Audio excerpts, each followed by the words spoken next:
പ്രിയപ്പെട്ടവരെ, അസ്സലാമു അലൈക്കും. നമസ്കാരം. KF ഇക്ബാലാണ്.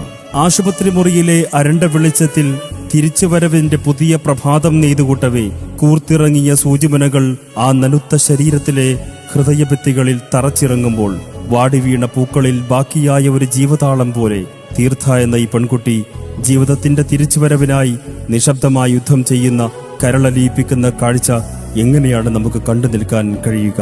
കണ്ണൂർ ജില്ലയിലെ ചക്കരക്കൽ, പായാട്ട്, മാച്ചേരി, കുളത്തുവയൽ നീതു നിവാസിൽ കൂലിപ്പണിക്കാരനായ അശോകന്റെയും റീനയുടെയും 2 മക്കളിൽ ഇളയവളായ തീർത്ഥയാണ് അപൂർവമായ ലൂപ്പസ് SLE രോഗം ബാധിച്ച് കണ്ണൂർ ബേബി മെമ്മോറിയൽ ആശുപത്രിയിൽ തീവ്രപരിചരണ വിഭാഗത്തിൽ ഒരിട്ട് ജീവന് വേണ്ടി വിലപിക്കുന്നത്.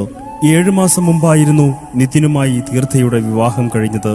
മധുവിധ നുകർന്ന് ജീവിതം ആസ്വദിച്ചു വരുന്നതിനിടെയാണ് അപൂർവമായി SLE രോഗത്തിന്റെ ലക്ഷണം കാണിച്ചു തുടങ്ങിയത്.